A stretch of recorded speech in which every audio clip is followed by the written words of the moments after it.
une joie de l'esprit. Et pour tous ceux qui connaissent le Seigneur, il y a cette joie qui surpasse toute intelligence, cette paix.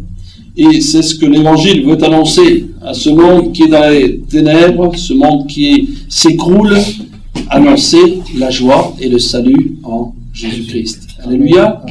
Il y a un homme qui a fait cette expérience et il retrace dans un témoignage son vécu. Lorsqu'il était jeune, il a eu un enseignement religieux, il a fait le catéchisme, et puis quand il est arrivé à l'âge de l'adolescence, il a voulu mener la vie, comme tous les jeunes en général, et donc il aimait beaucoup la musique rock, il aimait bien boire de la bière, aller dans les bars, et de temps en temps, il prenait du cannabis. Mais en dehors de ça, il cherchait une direction dans sa vie. Il cherchait vraiment à connaître la vérité. Il se posait la question, où est la vérité? Est-ce qu'elle est dans la religion, dans la philosophie ou dans la politique? Et des années se sont passées comme cela. Ensuite, il a été étudiant et il se retrouvait souvent seul et il déprimait beaucoup. Alors, ça lui arrivait de temps en temps d'ouvrir l'évangile de Jean et de lire quelques textes de l'Écriture. Et là, il était frappé et émerveillé par les paroles du Seigneur. Mais il se disait, c'est trop beau, c'est trop grand pour moi, je ne vais jamais y arriver à ce que le Seigneur dit. Il rencontrait souvent dans sa ville, dans la rue, des chrétiens qui spontanément lui parlaient de leur foi. Et un jour, alors qu'il était en promenade, il a fait du stop et un chrétien l'a pris et ils ont discuté ensemble et ce chrétien lui a donné un Nouveau Testament. Alors là, il a été un peu plus loin dans sa recherche et puis quelques mois se sont passés et il a été sur un marché, il y avait un stand biblique et là des chrétiens l'ont interpellé, lui ont parlé et l'ont invité dans une réunion toute simple. Et là, il s'est trouvé dans une réunion où il n'y avait pas beaucoup de monde, mais il a été touché de la manière dont on parlait de Dieu. C'était autrement. Lui, il avait connu la religion, des rites, des principes, et là, il voit des hommes et des femmes qui sont convaincus de ce qu'ils disent. Alors, il a continué à aller dans cette église, et puis il a fait cette prière à Dieu. Seigneur, toi, je veux te connaître, et marcher dans tes voies. Et quelque temps après, cet homme s'engageait dans les eaux du baptême. Voilà, cet homme, il cherchait une identité, un sens à sa vie. Et aujourd'hui, c'est important d'avoir un sens. Le vrai sens, c'est le sens de l'Évangile. C'est la connaissance de Jésus-Christ. C'est l'expérience de connaître Jésus-Christ comme son sauveur personnel. Alléluia. Amen. Quand on se promène un peu partout et qu'on demande un renseignement, surtout quand dans les grandes villes, si on se met à la bouche des métros ou dans un grand magasin, on veut demander un renseignement. Et les gens, qu'est-ce qu'ils nous disent? J'ai pas le temps. Voilà, ils n'ont pas le temps. Et beaucoup de gens ne prennent jamais le temps pour les choses essentielles. Ils en prennent pour ce qui est secondaire, mais ils oublient qu'il y a des choses primordiales et importantes. D'ailleurs, dans la Bible, dans le livre de l'Ecclésiaste, il nous est dit, entre autres, qu'il y a un temps pour naître et un temps pour mourir, un temps pour vivre et un temps pour mourir. Et ainsi, ça nous fait réfléchir. Un temps pour mourir. Et les gens pensent à tout, sauf le jour qu'ils devront quitter cette terre. Mais quand même, qu'ils y pensent ou qu'ils n'y pensent pas, c'est une réalité. Et suite à ce verset, il y en a d'autres dans la Bible qui nous dit « Prépare-toi à la rencontre de ton Dieu ». Un autre verset nous dit « Rachetez le temps, car les jours sont mauvais ».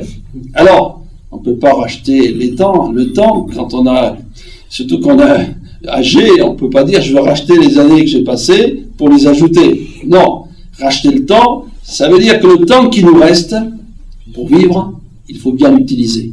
Il faut passer ce temps à connaître Dieu, à connaître l'essentiel et à se préparer à rencontrer le Seigneur Jésus. Alléluia.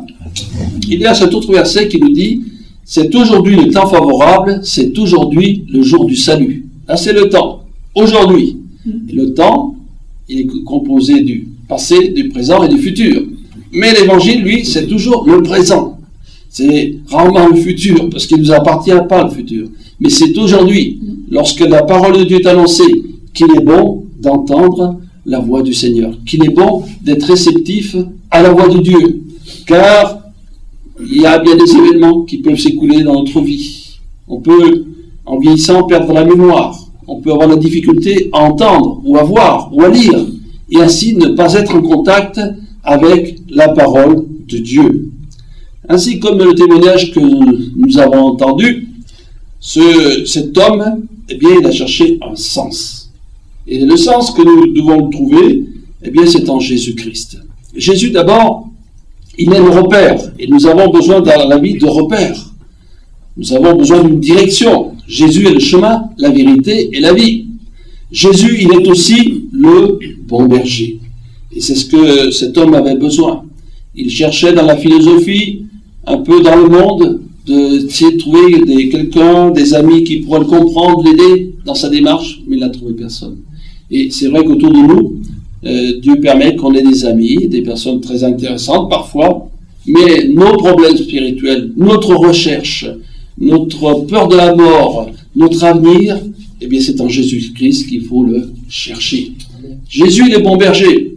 Le berger, il est là avec ses brebis, il les connaît toutes par leur nom, il les compte, il voit s'il en manque une. S'il en manque une, il va voir où elle s'est égarée, parce qu'il a l'amour de la brebis. Et la brebis aussi a de l'affection pour le berger. C'est réciproque. Donc il y a le berger et le troupeau. Et les brebis ont besoin de suivre le berger. Les bergers qui veulent toujours les conduire dans des bons pâturages, dans des endroits où ça sera bien, où elles seront paisibles, où elles vont bien s'alimenter. De la même manière, nous avons besoin d'un berger qui nous connaît. Et Jésus nous connaît parfaitement. Il sait comme nous sommes faits, puisqu'il lui-même s'est incarné, il a connu la vie ici-bas, il a connu le travail, la solitude, la fatigue, le mépris, etc. Et donc, il est apte déjà à nous écouter, à nous comprendre et à nous guider.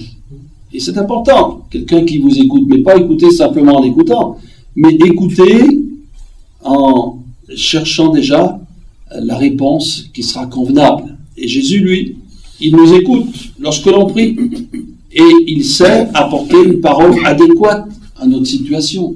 Il ne le fait pas avec dureté, mais avec beaucoup de douceur. Il sait très bien que nous sommes faibles, que nous avons des hauts et des bas. Il connaît nos limitations. Lui-même étant limité lorsqu'il était sur cette terre, Jésus, il nous écoute. Et ici, il nous conduit. Et c'est important d'être conduit dans la vie. Nous, bien sûr, on veut faire à notre tête, on veut faire ce qu'il nous plaît. Et parfois, comme ce jeune, quand il a commencé, bien sûr, à être dans le monde, il s'est un peu perdu, il s'est égaré. Et la Bible nous dit d'ailleurs que nous étions tous comme des brebis errantes, chacun suivait sa propre voie. C'est-à-dire, qu'on suit sa propre voie, on ne suit pas la voie de quelqu'un. Et le problème d'aujourd'hui, c'est l'individualisme, c'est que je veux faire ce qui me plaît, et je ne veux ne suivre personne. Or, si on veut un sens à la vie, il faut bien suivre quelqu'un. Il faut bien avoir un repère, il faut bien avoir une direction. Or, Jésus est bien placé pour cela. Alléluia.